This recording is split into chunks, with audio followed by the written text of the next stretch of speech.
सुनने में अगर बुरा लग रहा हो, डर लग रहा हो तो लगना चाहिए, बिकॉज ऐसी हालत है कनाडा की अभी फिलहाल, एंड आई एम श्योर ये कुछ सालों तक रहेगी ऐसी ही। Because something crazy has been happening in the last couple of years. It seems a lot of people are moving out of the country. तो भाई आपकी जिंदगी यहाँ पे आके नर्क भी बन सकती है। I don't see my future in Canada. अभी के टाइम में जॉब की एक बहुत क्राइसिस है, इतनी इजी नहीं है कनाडा में जैसे पहले था। मैं रूम रेंट का भी क्राइसिस बहुत ज़्यादा है, इस वजह से भी लोग छोड़ने का मन बना रहे। देखिए बजट के अनुसार अगर आपका इनकम नहीं होगा तो कोई विकल्प आपके पास नहीं होगा क्यूट करने का, छोड़ के जाने का। तो डॉक्टर बहुत कम है, 8 से 10 घंटा आपको वेट करना पड़ता है, फिर डॉक्टर आएगा। मेडिकल का यहाँ फैसिलिटी बहुत बद से बदतर है। हेलो दोस्तों, नमस्कार दोस्तों। आज हम बात करेंगे कि लोग कनाडा छोड़ के क्यों जा रहे हैं और इसकी ज़मीनी हकीकत क्या है। क्या ये हवाई बातें हैं या फिर ज़मीनी हकीकत है या फिर कुछ और बातें हैं। ये सब बातें पे आज हम प्रकाश डालने की कोशिश करेंगे और जानने की कोशिश करेंगे कि यार रियल इसकी वजह क्या है। क्या ये सही बातें हैं, लोग वाकई में जा रहे हैं या फिर बस हवाई बातें हैं। दोस्तों एक चीज़ तो आपको माननी पड़ेगी और ये बात सही भी है, चाहे वो स्टूडेंट वीज़ा हो, वर्क वीज़ा हो, स्पाउस वीज़ा हो या कोई भी वीज़ा हो, सबका उद्देश्य होता है कनाडा में आके 2 पैसे कमाना, लाइफ को बेहतर बनाना और अपने लाइफ को सेट करना, घर परिवार की इच्छाओं की पूरा करना, पैसे कमाना, यही एक टारगेट होता है। और आज के टाइम में हम इसी सब पॉइंट पे कवर करेंगे कि लोगों का इच्छा के अनुरूप क्या कनाडा यहाँ पे सही में सही है या फिर एक हवाई बातें हैं।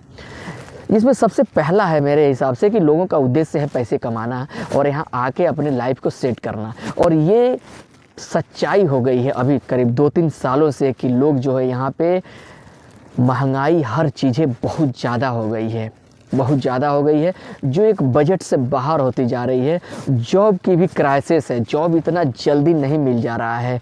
वहीं इंडिया वाले भी बातें हो रही है धीरे धीरे। देखिए दोस्तों एक चीज़ है, जो 2-4 साल, 8 साल, 10 साल पहले जो कनाडा था अभी वैसा नहीं है। अभी चारों तरफ जो है इतने लोग आ गए हैं और लोग आ भी रहे हैं, इवन अभी भी लोग आ रहे हैं। सब कुछ जो है ना अफरा तफरी का माहौल है।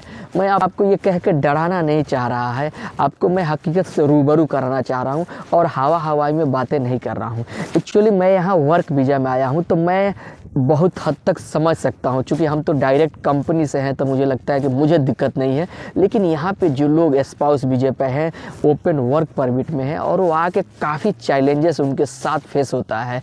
जॉब जो उनको नॉर्मल वेज पे, हालांकि हमारी कंपनी में 18 से $19 पर घंटे की है, तो लोग जो है उनको थोड़ा सा वो लोग 18-19 देते हैं, लेकिन जो कंपनी ने हायर किया है उनको अच्छी सैलरी देती है, इन द सेंस 24, 25, 30, $35 घंटे का। तो उस हिसाब से है। हाँ, जो स्टूडेंट है जो पार्ट टाइम में जॉब कर रहे हैं या फुल टाइम में जॉब कर रहे हैं, ओपन वर्क परमिट वाले भी हैं, तो कुछ उनकी मजबूरी भी होती है, खर्चा, कुछ रूम रेंट, कुछ अपना सब कुछ चलाना होता है। तो उस हिसाब से कंपनी भी जो है ना मजबूरी का फ़ायदा उठाता है। तो ये सब चीज़ें हैं कि आप जॉब आके ढूंढिए। और अभी के टाइम में जॉब की एक बहुत क्राइसिस है, इतनी इजी नहीं है कनाडा में जैसे पहले था। मैं फिर एक बार आपको बता देना चाहता हूँ, मैं होपलेस नहीं कर रहा हूँ, ज़मीनी हकीकत बता दे रहा हूँ।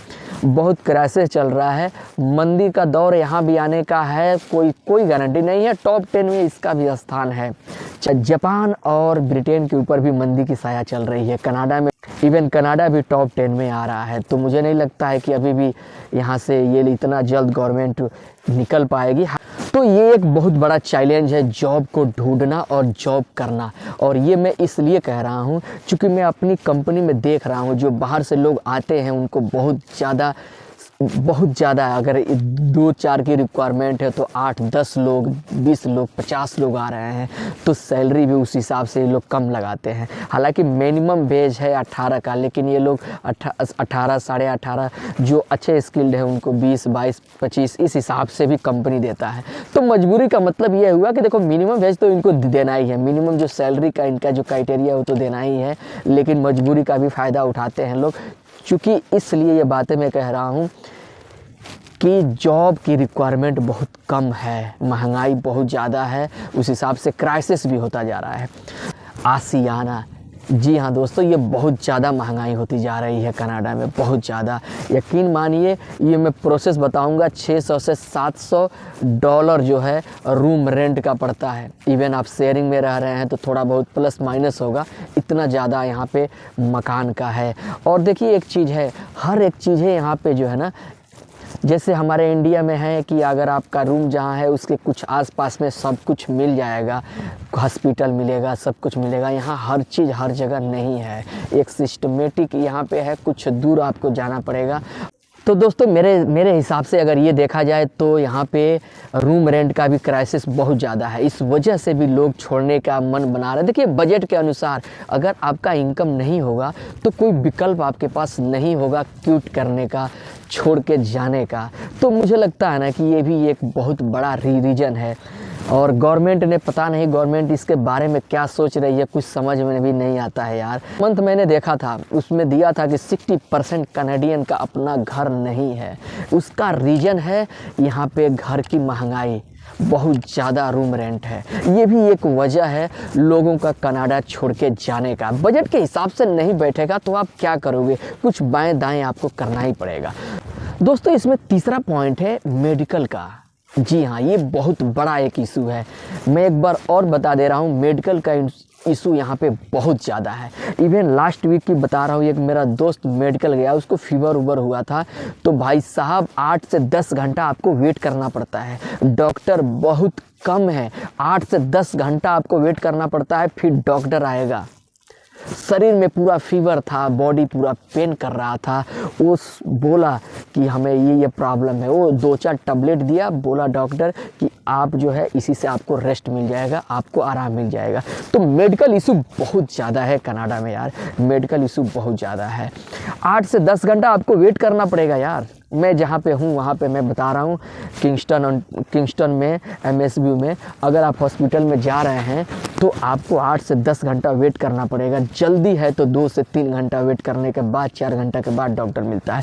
तो ये भी एक बहुत बड़ा इशू है लोगों को छोड़ने का। मेडिकल का यहाँ फैसिलिटी बहुत बद से बदतर है। ऑफ कोर्स आने वाले टाइम में अगर बेहतर हो तो बहुत अच्छी बात है। प्रेजेंट की हालात में बता रहा हूँ।